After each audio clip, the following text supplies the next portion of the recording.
Welcome, everybody. Thank you so much for giving up some of your time and talk about being part of a crisis. Everything that Sarah read about me has come to full usage the past couple of weeks. As Sarah said, I'm in upstate New York, just north of Albany, New York, where we have been dealing with this crisis for a couple of weeks now. As I was getting ready for our webinar tonight, I was looking at how many days myself and my boys have been in the house, and we are now on 21 days. I think there's a saying that if a chicken can lay an egg for 21 days, or sit on an egg for 21 days, we can do anything. And it has been a journey. Part of what I'm going to share tonight is my journey in the tools that we're actually going to be looking at tonight. Every tool that I'm sharing is something that I have had to use personally over the last 3 weeks. The boys have been out of school now for 2.5 weeks, so we're going to talk a little bit about handling the role or the crisis of being a mother/educator during this time. I'm going to talk a little bit about my own experience. We had a family member who actually had a presumptive case of the coronavirus 2 weeks ago. So I have living it, experiencing it every day, like a lot of you. There is a lot of suffering going on right now, and I really want to honor that suffering. I'm sure for a lot of you who have shown up, you all have your own stories that I wish we could share. I think sharing is what tends to get us through a lot of this. My goal for tonight is to share with you some key takeaways and some key tools that I am using as we go through this day by day. So I'm going to start with a little bit of a quick poem that I put together today that highlights what I'm going to be looking at. So just for this moment, I will find space to breathe. Just for this moment, I will find space to move. Just for this moment, I will find space to smile. Just for this moment, I will find space to be grateful. Just for this moment, I will find space to be kind. Just for this moment, I will find space to laugh. And just for this moment, I will be. My goal is to go through breathing, moving, smiling, gratitude, kindness, and hopefully throwing in a few laughs with some of the memes that have been floating around. Over the past couple of weeks, it has been an up and down of a lot of emotions for all of us, I'm sure for many of you. And part of this has been upstate New York. We are now staying home. So some of you might have to be working from home. And this is one of the memes that I have found is very entertaining, is moms in a meeting. So for me right now, the family's in the house, having a note like this on the door might be what some of you have to do, either just to find your own sanity so you can be left alone for a few minutes if you're living in a house with a lot of people, or if you're on your own, you might not need a note like this. But these are the kind of things that I have consciously been seeking out on social media that help me smile every day. So when somebody posted this, it just resonated, being a mom, balancing everybody being in the same house.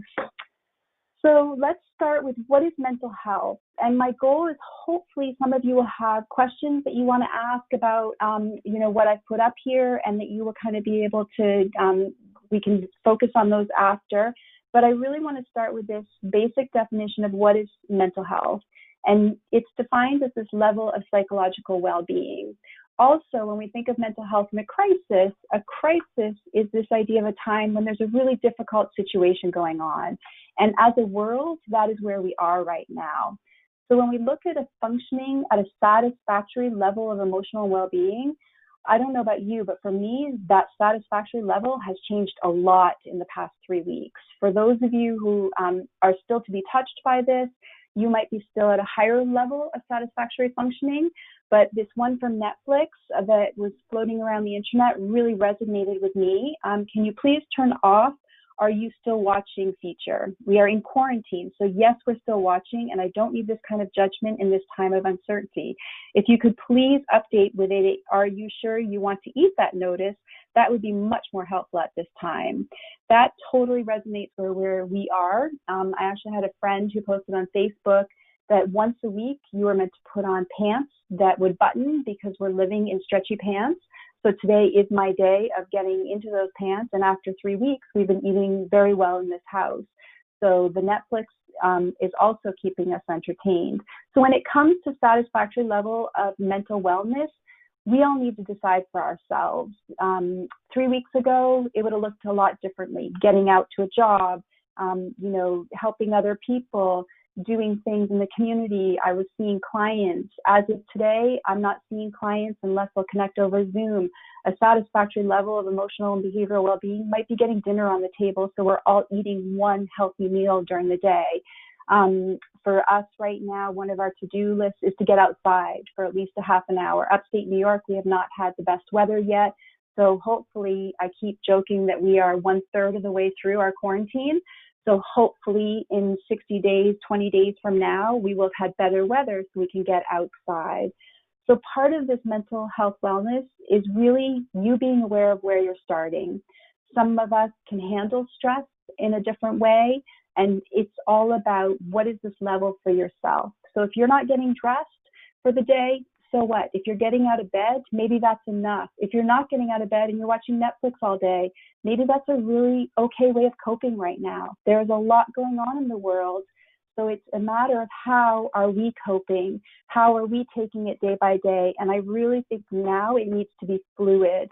So every day is a new day that we have to kind of be measuring ourselves, looking at our own emotional and behavioral well-being. In the middle of difficulty lies opportunity. My goal is hopefully within this time together for you to find some opportunity. Maybe these are skills you're already using. Maybe you've just forgotten them as you've gotten overwhelmed. Those of you who are maybe not as immersed in this major crisis can remember to use these, and you'll have a better leg start than those of us in upstate New York right now, or places where you have really been hit. As I mentioned, I don't just talk about these from a scientific perspective, and all of these are based in researchers working for mental wellness. I also come at it from a practice. And a couple weeks ago, my brother-in-law, emotional went to the hospital having a hard time with the virus, and they assessed him outside, and he went home. And as a family, you're always wondering if it's touch and go. But we made a conscious decision to make this as something that brought us together. So instead of getting stuck in the grief and the fear that we acknowledged, we walked into as a family, we decided that we needed to have fun. So 3 weeks ago, my sister set up Zoom, and maybe a lot of you are using Zoom. I think it is one of the best tools out there right now as a way to connect with people. And we have cocktail hour together every night. Usually this is our time.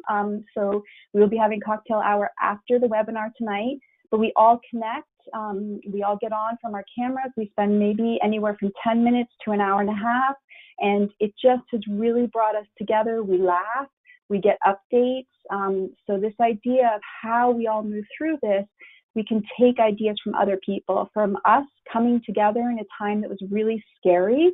Instead of us shutting down, we stepped into it. Some of you might not have family members. Some of you might be more alone. So then how do you develop those communities that can support you as we move through these times? So what I want to start with is breathing. We breathe all the time. We wouldn't be alive if we weren't breathing. And right now, with this virus going around, the breathing is one of the most challenging things. So I think it's really important to be tuning into our breathing. So I wanted to walk you through an exercise, one meditation, and everything we're going to do tonight, I'm just going to walk you through quickly. We could spend a lot more time. And if it's something that resonates with you, the PowerPoint will be sent out to everybody. And I put the links at the end from everywhere I've gotten my material. So you don't need to take notes. You don't need to write it down. You will have access to all this information. If it doesn't resonate with you today, it might tomorrow, it might 3 months from now, but it's just an awareness of what's going on. So this breathe meditation on breath, I took from Oprah, who has some amazing things going on right now. So there's a lot of information out there if you start to look at it from trying to keep people centered. So I just wanted to walk us through this one. If you wanted to bring your attention, first of all, acknowledging that you are all here. It looks like 68 of us, so thank you all. A virtual hug to all of us, even though we can't see each other. And if you just like to scan your body, just being aware, bringing your mind into your body. And if you want to close your eyes, you can. If you want to lower your gaze, whatever you feel comfortable with. And if you can just bring your attention to the tip of your nose. If you want to put your finger there, feel free. Otherwise, if you just want to think about it, and just breathe in and out normally.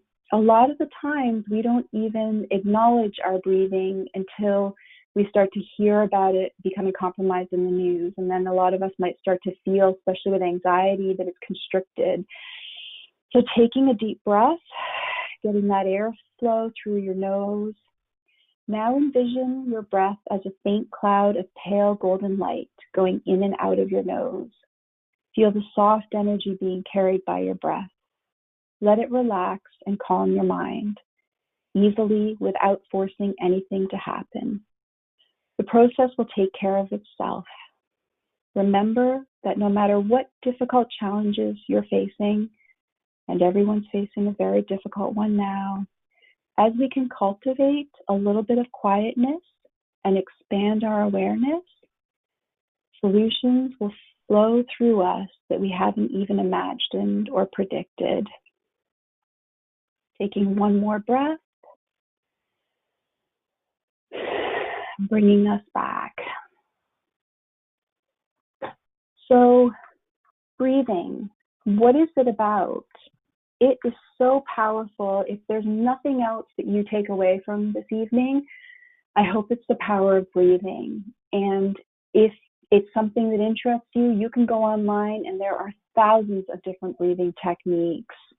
And those are different ones that you can use. To me, there is no magic. It's finding the one that works for you in different moments. But what it really helps is managing triggers. And I don't know about you, but those of us who've been in quarantine for 21 days might be having a lot of triggers going on. So it's bringing ourselves into this awareness. So when we breathe, we can just stop for a moment, and it can take that edge off of coming from our primal brain being an automatic response into my logical brain. And right now, there is a lot of primal brain going on, and a lot of logic is coming off, not working as quickly. So this idea of just quickly take a deep breath at any moment, it will help you all the time. It can be as simple, we're going to do another one in a few minutes called the box breathing. There are lots of them out there.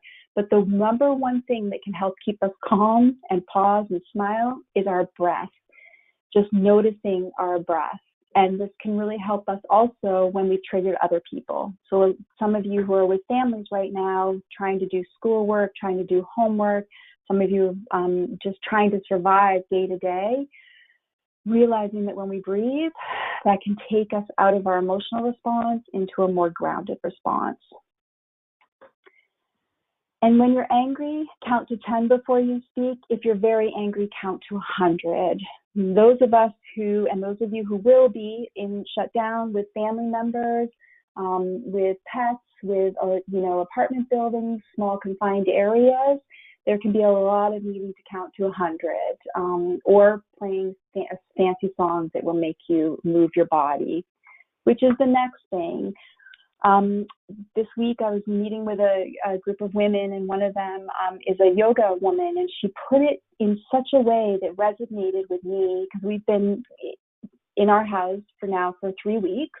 And the first couple of days were awesome. We had it down. I was loving it, not having to make lunch, and life was feeling really good. We were on a routine. And at one point we hit a wall, and I actually can't even remember looking back. I could look at my videos because we did little videos every day. But we hit a wall, and it was like nobody wanted to get out of bed. Nobody wanted to do anything. And it was really this idea of kind of numbing. And then this idea of it's easier just to shut down than to be able to doing anything. Some people like to pace. You might be with people or yourself where you're just moving a lot. And she talked about our primitive brain. And it's almost like for a lot of us, we're caged. We're like an animal in a zoo where we've been caged, and we're either going to stop and do nothing and go numb, or we're going to pace. And for some of us, we can't even stay in the house because it's so hard on us mentally. So this idea that we need movement every day to move us out of that primal brain into our logical brain. So something as basic as I'm going to walk you through right now, shake the tree. So even as you're sitting in your chair, bring your attention to your feet and just shake your wrists. Just move your wrists and hands a little bit. Then your legs. Now just vibrate your whole body as you're sitting there. And if some of you want to stand up and do it, it works even better. Just moving your body like that and then stopping, noticing if you feel any difference. Something as simple as that can tap us back into our logical brain that can say, I really am okay, depending on what's going on. Yes, I'm confined to a house, but on the spectrum, I have the choice to reframe it that I'm actually doing good for my community by not going out versus I'm imprisoned and all my choices have been taken away. So during this time, every day to me has been fluid. One day I might do yoga, and then I think I'm going to be doing that forever, and the next day I don't. Going out, walking around the outside for 10 minutes. The CMTA has amazing stuff online right now that I've put on. I was just looking last night at some simple Pilates movements at home, sitting in your chair. So those are really focused towards people with CMT. So depending on your physical activity level, leaving the chair might be all, being in the chair might be all that you can do. And the CMTA has done a really great job of offering resources from that. Online, there are so many different things you can tap into, but I think this idea that we have really built it in to this idea that we need to move once a day. And where I had come from the beginning of 3 weeks ago is we'd have these lovely long to-do lists every day, which I love to-do lists. And then we went to nothing. And now I've gotten to the sweet spot of like 4 things on our to-do list. And it can be as simple as take a shower, get outside for 10 minutes, empty the dishwasher, and do homework. And if we accomplish those 4 things, to me, that is a satisfactory level of well-being right now. So tapping into moving your body is really important in this time of stress and crisis. And it might feel like that's the last thing we want to do, and for me, it was really easy to shut that part down. But once I start to do it and I make myself do it for 5 or 10 minutes a day, I can feel different in my body. Another thing is share one thing that made you smile today. So if you want to share it in the chat box with each other, but this meme went around, I don't know about you, but in upstate New York, toilet paper is like gold. And so, oh, was I speeding, officer? This idea of toilet paper can get you out of anything. So today, one thing that made me smile, because as we're moving into crisis, and as we really, if some of you love the news, we might just think all the time that there's nothing to smile about. And it's really starting to find those micro moments in each day that we can smile about. Today, we have an overcast day, and I didn't have it on my agenda to go outside. And my 13-year-old came up to me, because 3 o'clock is usually the time we go outside. And he's like, Mom, let's go outside. And so that made me smile, the fact that after a week of having this little routine, he wanted to go outside. So that was something that I did today, that once I got outside, even though it was only 45 degrees, it just felt good to be out of the house. So for some of us, like me, who's an introvert, I'm very happy to be at home, which is probably what's made the 21 days easier for me. So even to step outside of my door can sometimes be challenging, but that helps balance me to get that fresh air that I need. So some of you might not have that opportunity. Some of you might have to open a window, and some of you, so this is all dependent on where you are geographically and what's going on. The next thing, so we've talked about breathing. So once again, bringing your awareness to your breath. We've talked about moving as tools. The next thing is a smile. And as simple as a smile can fake our body into thinking we're okay. And in a time of crisis, it doesn't feel like there's a lot to smile about. So for a lot of us, this is where we have to actually really seek things to smile about. So social media, I think, has gotten much better at this. Instagram and Facebook, there are so many amazing memes going on right now that tuning into those. I have friends now where we'll send each other the best meme of the day just to make sure we're smiling. So during this crisis time, part of mental health is also finding people we can connect with. And so part of that is, connecting with people, sometimes just sending a meme versus saying, how are you? So this idea that scientifically, biologically, that when you smile, so if I could just ask all of you to fake a smile right now, maybe some of you are naturally doing it, but when you smile, automatically it makes you look better. So who doesn't want to look better? It also increases your mental health well-being because you're lowering your stress hormone. Cortisone is in our bodies when we become stressed out, and most of us are living in a pretty high state of stress right now, losing jobs, not sure you can make rent, maybe not able to feed yourself, some people living in situations that they do not feel safe, not sure what's going to happen from day to day. So we really need to almost fake our bodies at some points into releasing the dopamine and endorphins and serotonin into our bloodstream, because that will lower our blood pressure and relax ourselves. So I have it on my to-do list to smile a couple times a day. And some days it's easier to do it, and some days it's actually really faking it. So in order for some of these things to become habits, just add it before you eat something or add it before you brush your teeth. So it becomes a habit that can help you feel better. If you go outside, smile at the people in the neighborhood. Everybody could use a good smile right now. I mean, if you see somebody with a smile, it also is infectious to us. So watch funny shows, watch clips, watch movies.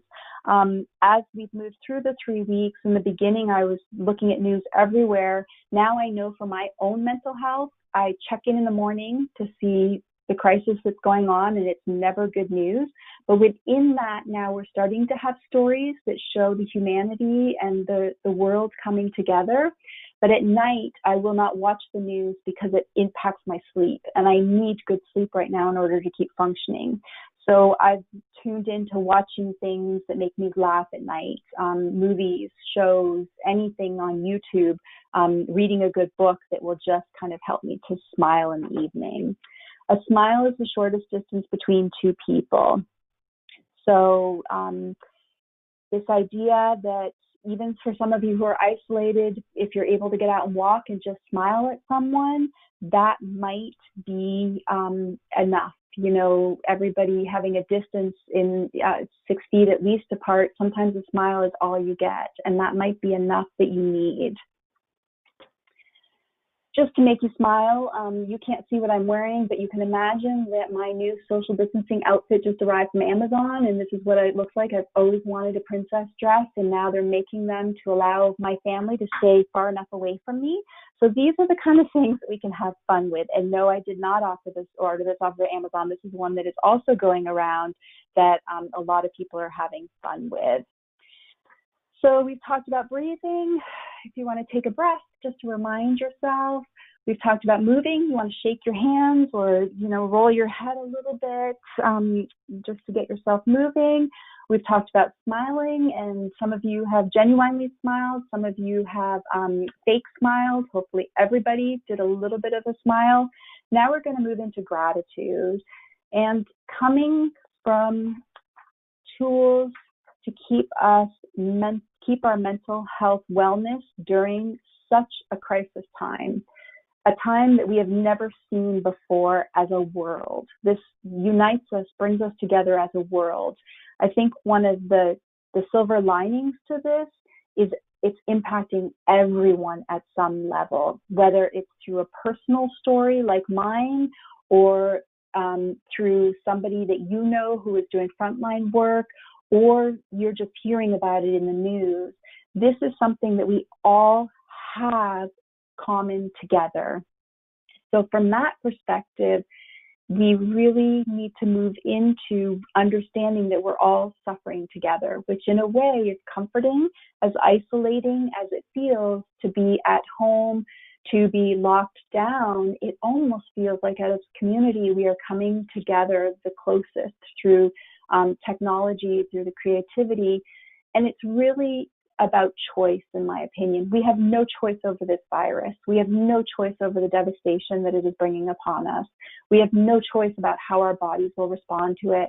But I do have choice on what I want to focus on. And that's the one thing that keeps me going every day. I am grateful for what is coming out of this suffering.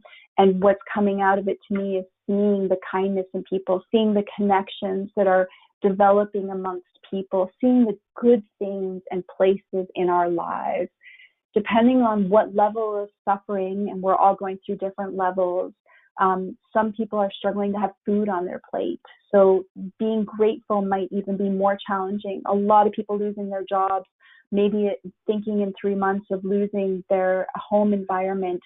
It can be more challenging maybe to find gratitude. But in this moment, all of us who woke up and were able to breathe this morning, that is something to be grateful for, when we have over 1 million people in the world who were not able to do that, who are challenging with their breathing. So even getting as basic as that can sometimes help us with our mental health wellness, because if we get stuck in the fear that it will be me tomorrow, and I was stuck in the fear, so I understand being stuck in that fear. Every little symptom I had, I felt I had the virus. And I felt when I went to bed in the morning, what's it going to be like when you wake up in the morning? Because with my brother-in-law, he went to bed at night, and in the morning he had to go to the hospital. But as soon as my husband could say, okay, it's been 2 weeks, and I could realize that a lot of it was in my head, I started to feel better. So that gratitude of really being able to focus on what's going on and can help support our immune system functioning, which is what we need right now. We need positive emotions that energize us. It can be really challenging to find anything to be energized about right now. We need to recognize others for their kindness. If we can focus on all of that, that will lead to a greater mental health wellness for all of us.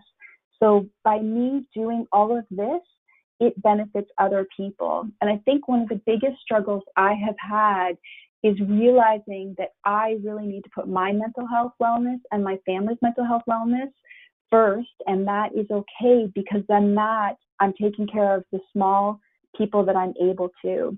So when you focus on doing these things for you, it's then rippling that out to other people, because you can smile at other people.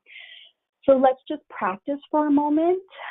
If you can think of who, what, and why you are grateful for today, and if you'd like to share that in the chat, that would be great too. So as simple as breathing today, maybe some of you had groceries delivered by some people. Maybe some of you are still living a pretty typical life and being grateful for that after hearing that I have been in the house for 21 days.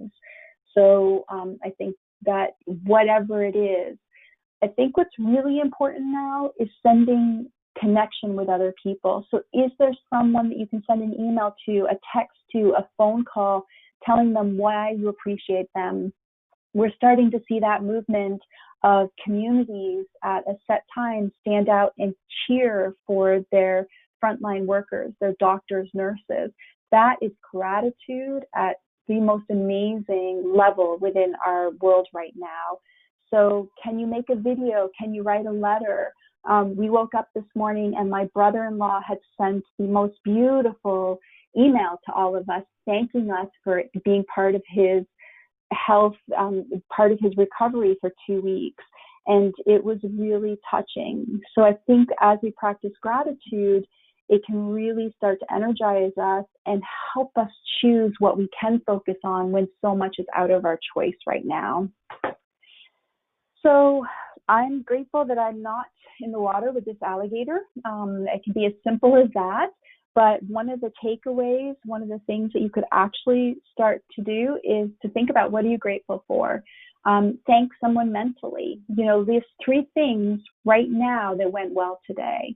So I'll just pause for 1 minute while you just, even if it's in your own head, think about 3 things that went well today.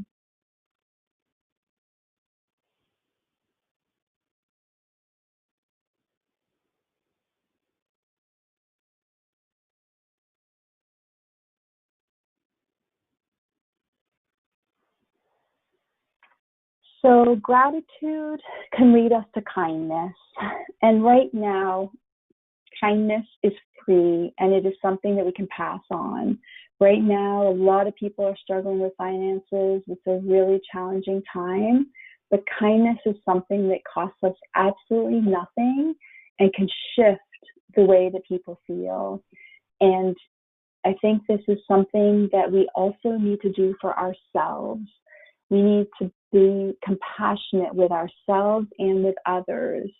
So listening to our own stories about suffering, listening to other people's stories about suffering, taking time for ourselves. When all that we can accomplish in the day is to get up and feed the dog twice, there's nothing wrong with that. I think this new sense of normal is shifting. And to me, that was the hardest part in the beginning of adapting to not being able to go out to do our daily routine, is what is this new sense of normal? And that fluidity, that even what is working today might not be working tomorrow. It can be as simple as up here, the joke around toilet paper, and I think it's across most of the country, it can be as simple as sharing a roll of toilet paper with people. That is a huge act of kindness. It can be as simple as complimenting somebody, posting positive words on social media. So instead of responding to somebody else's story or experience or what's going on from a negative perspective, we can be kind in our response to people. I think kindness, to me, balances out judgment.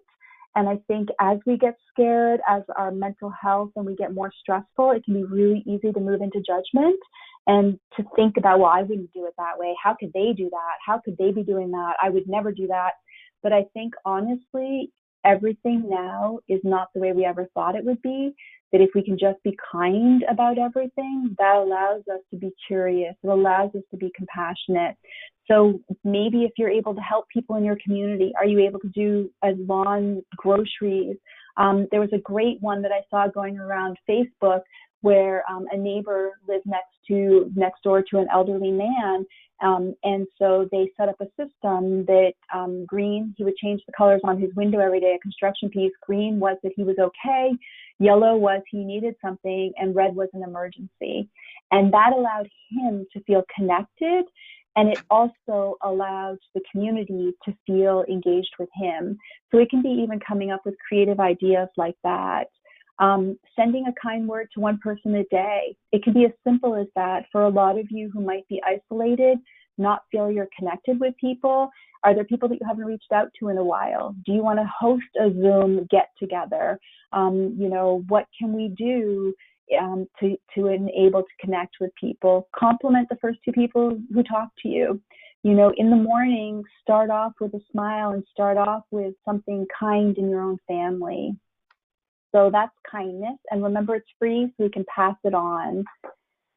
The other thing I think this rock symbolizes is it felt in the beginning for us and myself like a real uphill battle, especially around education. So I know some of you aren't parents. A lot of you might be parents. So I just wanted to talk a minute about being a parent. I have to say, for me, the silver lining, and I hope my husband and son aren't listening, but the silver lining for this, if there was one, is my son was scheduled to have constructive surgery on his foot, and we were starting the process. And my son and husband, my 15-year-old with CMT 1B, they were really excited about it. I was not, just because I always find that takes a lot of mental drain. So we've gotten a reprieve because of this virus. So every day I realize my mindset that, things are really tough, but I've also been given a little bit of room to breathe. So it's this idea of, once it was said that our kids were not going to be going to school anymore, around here became the panic of how do we educate them. So this was a post that was put on by a organization in Guelph, Ontario, acupuncturists, and it just really resonated with me. There is no academic emergency, so don't be so quick to set up homeschooling. Our country's in a crisis, and we are all stressed and tired. Stressed adults cannot teach stressed children. It's a neurobiological impossibility, trying to focus on connection and feeling of safety. So this idea, I think that one of our worst weeks was the first week when I would sit down every day with my kids and let's do the homework, get me the homework. And we would end up yelling at each other. It was miserable. And I was not the only one in my community. We would all, as parents, get together and be talking about this. And so I think the one thing that I have really learned over the past 2 weeks in this fluidity, and this is going to be dependent on yourself, dependent on your kids, is what is really important each day. And if they do their schoolwork on the spectrum, is that my most important thing? If it is, put the energy in. If to me and my right now, my idea of, doing well from a mental health perspective is that we are all not under any more stress than we already are. And so part of that is, how do I handle school? And this is also fluid. So I've come up with a system that we take their grades on Monday, and I look at their grades on Friday, and if they've gone down 2%, that's a problem. If they've gone up, that's awesome. So we've come up with our own system, but part of it is allowing us to breathe. So I just think that for a lot of us, that a lot of you, are we choosing to push this rock, or can we just sit there and look at the beauty of the rock? At what point, as we're trying to get through the next 3 months, 2 months, are we making things more challenging for ourselves? There's enough challenges out there. I think that every day we need to ask ourselves, what do I need to cope with today? What am I taking on that maybe I can let go? And for a lot of people, I think letting go is really challenging, because if we let go too much, we might feel that we're never going to get back to a level of functioning. But I think right now, if we can maintain what we're being asked to do, and we can do that, I am doing something for my world. I'm doing something for my community. So this idea that we can complain because rose bushes have thorns, or rejoice because thorns have roses, right now is not an easy time, but they have choices. Are we going to look at the roses within this, or just focus on the thorns? And it is a little bit of both. I think we have to take a little bit of both. So as I move towards wrapping up, hopefully to answer your questions, this was also floating around the internet. And if we want to keep it as simple as, what we've talked about, these daily quarantine questions can be simple for a family, simple for an individual, simple for a community. What am I grateful for today? Who am I checking on, connecting with today? What expectations of normal am I letting go? It's this idea of letting go. How am I getting outside today? How am I moving my body? What beauty am I either creating, cultivating, or inviting in today? This idea that I think in even a huge time of crisis, we can have beauty, and we can create it and cultivate it. We can have beauty in hearing people who are coping. We can have beauty that when someone dies, we can honor them. We can honor the idea that maybe we haven't lost somebody. If we have lost somebody, how do we connect with other people? Storytelling is so important now. So I've given a lot of different websites that I have been using. There are so many resources out there. You will all be given this PowerPoint, so you'll be able to click on them. There's one YouTube breathing. I just wanted to walk you through one more breathing exercise, because I did this one myself a lot every night for the first week when my mind would not stop racing at nighttime. So I'm just going to walk you through it, because to me it really helped me the most, and it's called the box breathing. So if you search box breathing online, you'll be able to see different ways of doing it. Basically, we're going to breathe in for 4, we're going to hold for 4, we're going to breathe out for 4, and then we're going to sit with our breath out for 4. The amazing thing about focusing on breathing is almost everything else disappears from your mind. So in this time of so much stress, so much news overload, numbers changing all the time, we can be looking at different things from breathing. It can bring us back down. So I'm just going to walk you through it twice. Once again, you don't have to do it. You might not like it, but some of you, it might help you as much as it helped me when I wasn't able to sleep in the beginning, when all I could feel was that fear and that like numbness, that shutdownness. So we're going to do 4 in, 1, 2, 3, 4, hold, 4, 3, 2, out, 1, 2, 3, 4, no breath, 1, 2, 3, 4, In, 1, 2, 3, 4. Hold, 1, 2, 3, 4. Out, 1, 2, 3, 4. No breath, 1, 2, 3, 4. So I find other people online are much better at guiding you through that, but that's one example. I talked a lot about body movement, and I myself have been focusing on Qigong, which is something I really like. It's low impact. It's really simple to do. I've put up a YouTube video for that. The CMTA has amazing exercise movement videos. I would encourage everybody to do something for 2 minutes or 5 minutes a day, even if it's that shaking in the chair. It can be as simple as shaking.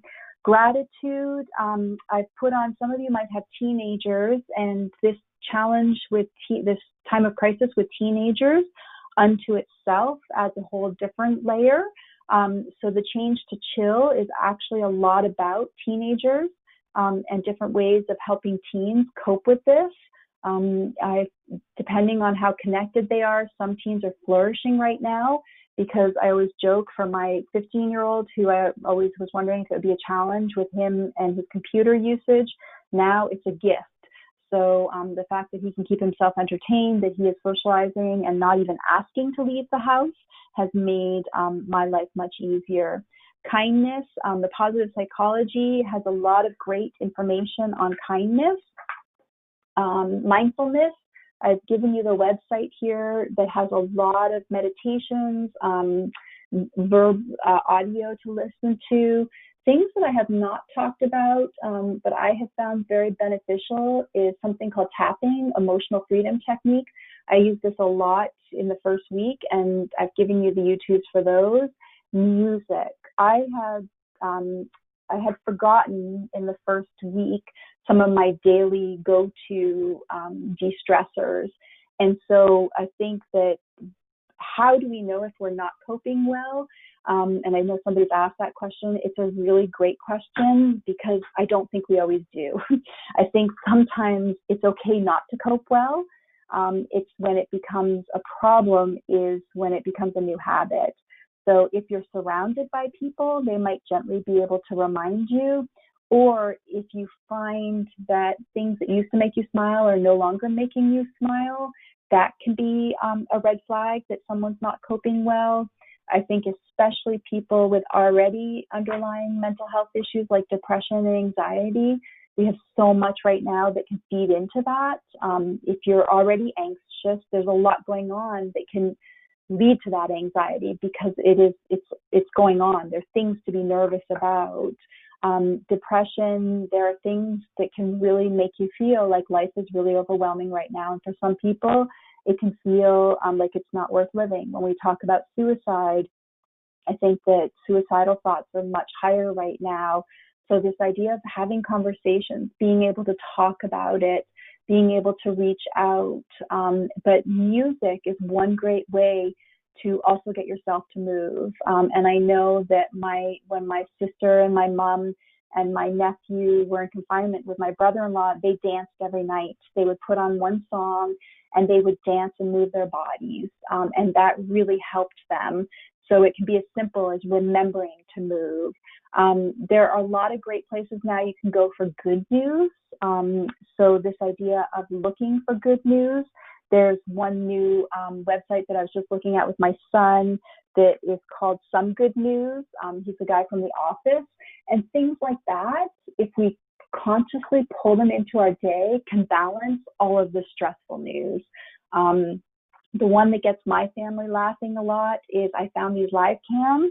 And so one way that I know I can make them laugh is I go to explore.org and I look at the cameras in Africa or East Africa, and we can see the elephants. And of course, none of them want to see them, but boy, do I get them to smile every time, because they're like, oh, Mom, not the elephants in Africa. So, but there are over 100 live cams, and I've been having fun. There are some eagles right now that are nesting. And so sometimes even just checking out and watching that, okay, in some places, for the animals, life is the way it used to always be. It can just give me a respite. They have some really great cameras on beaches in Hawaii. So listening to the sound of the ocean has been really meditative for me. They have fish swimming around. So it's a live cam for me has really helped. Zoom, if you have not discovered Zoom, I highly recommend it as a way of connecting with people. You can get it for free. You can host get-togethers. You can connect with your friend that you can't see anymore. If you don't have, FaceTime or some other way of connecting, Zoom is an amazing and easy platform for that. It can really bring people together. So as we move into wrapping up, I wanted to end with a kindness meditation and then just finalizing where we started. So I'm going to guide us through a quick meditation. It's called a loving kindness meditation. So if everybody wants to take a deep breath, and this is my wish for all of you as you move into what will be a very turbulent time. That is one thing we can guarantee over the next couple of months, that life will not be as we knew it. So we can guarantee change. And we can guarantee that if we can be fluid and check in each day, that as a world, we can move and connect through this. So during this day, may you find a space to be happy. During this day, may you find a space to be healthy. During this day, may you find space free from emotional, physical, and financial suffering. And during this day, may you find space free from trauma, conflict, and negative energy. During this day, may you be immersed in prosperity, positive energy, and peace at one point. And during this day, may you find space to give and receive sincere acts of love and kindness. Just for this moment, I will find a space to breathe. Just for this moment, I will find a space to move. Just for this moment, I will find a space to smile. Just for this moment, I will find a space to be grateful.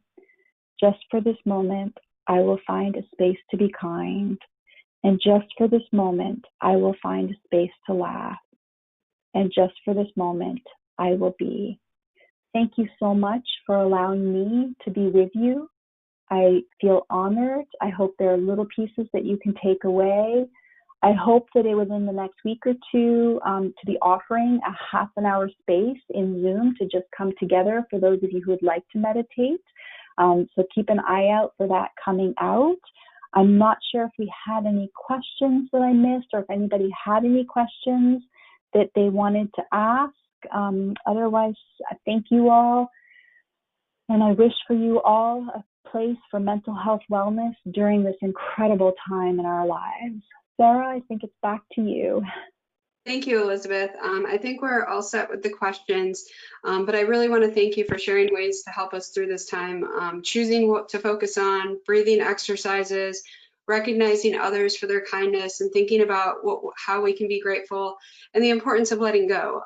Your presentation was wonderful.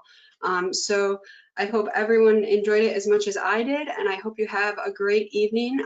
Please stay safe, and this will be available for later viewing on the CMTA website. Thank you all. Good night. Good night.